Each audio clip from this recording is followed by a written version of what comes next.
I'd like to review the scalping technique that I use. This is on a 30-minute chart. What you're looking at is the euro dollar. This is a 30-minute chart. And here we've got a clear level of consolidation. What I'm looking for is a breakout. Now there's a couple of different techniques that I can use. First of all, the scalping technique and then the breakout technique. On this pair, the euro dollar, we got a candle that closed above this consolidation range, giving me the breakout technique. But the breakout technique will come with a larger stop loss in most cases. So I'm looking to minimize that stop loss, and I'll show you how I do that. What I do is I leave the entry alone. My normal technique for a breakout calls for an entry as the high is being taken out after I've identified and confirmed the breakout on the 1-hour chart. But what I do to minimize the stop loss is let the move occur, let the entry occur, and let it move up a ways, because we can see that price has already moved a considerable amount already at this point.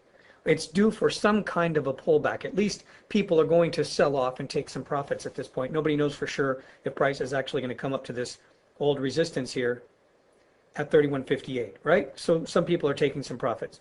I wait for that pullback that you see right there. Now I wait for that Tech 1 candle pattern. The Tech 1 candle pattern is reviewed in my trading manuals, but here is that Tech 1 candle pattern. That's my entry.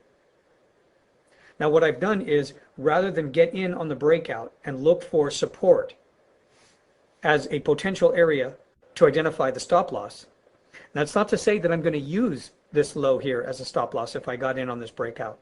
But what I'm saying is technically the support level is here in price. So anything can occur on this breakout as a pullback. What I do is I wait for the pullback to occur and look for that Tech 1 candle pattern, confirm the Tech 1 candle pattern, and then enter on the close of that candle on the 30-minute chart. Now I've reduced my stop loss. I'm no longer looking at an area between the entry and this low as a stop loss, because we all know, if we pick a number like 40, 50, 60 pips as a stop loss, we're bound to get hit, because the market doesn't care about our stop loss. Market cares about support and resistance in price. So I've allowed price to form a low here. So now I've minimized the stop. So it's going to take a great deal of patience and some discipline to let this move go. It's easy while you're watching a move like this occur to convince yourself that you've just missed out on the biggest trade of the day. Price is going to go and take out the highs from the previous day. Well, don't play those kind of games. Don't allow yourself to think like that. If you start to think like that, get up, walk away from the computer, turn the charts off, whatever it is you've got to do. If you're looking at a 30-minute chart, if you're looking at a 15-minute chart, come back 15 minutes later after you know a candle has printed. Let this retracement occur and look for your technique or your pattern. Anything else, leave it alone. That's what I do. I'm just going to wait for my specific trading strategy to develop. Everything else I'm going to leave alone. The rest of the stuff I'll watch, and I'll be identifying potential levels, support and resistance levels, watching how the market's reacting, watching how traders are reacting to the news. A lot of things can occur even when you're not trading. So it takes just as much effort to identify a trade that isn't going to work as it does to identify a trade that will work. Here's my entry. Remember, I get a break out of this consolidation range. I get this pullback. That's where we use the Tech 1. We use the Tech 1 in 2 different locations. This is the second location, and that's our payoff. And of course, price continues to trend.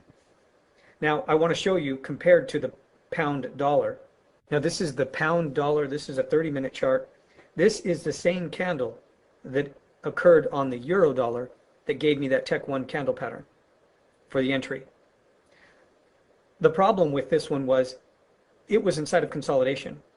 I'll tighten up the screen a little, and you can see this consolidation range. We're just bouncing off of these highs and lows, even from this previous swing here. Everything is just inside of this range. So with a pair that is inside of consolidation, we know that consolidation is usually no clear trend direction. So price is going to move around without any clarity. There's not going to be a lot of momentum. People are going to take small pieces of whatever activity is taking place. This one didn't have the momentum to move the way the euro dollar did. So I stayed away from this one because I was able to identify this consolidation range. So the tip to learn from this video is that if we're going to use any kind of technique, especially a scalping technique, try not to use it, or be very specific when you use it when price is inside a consolidation.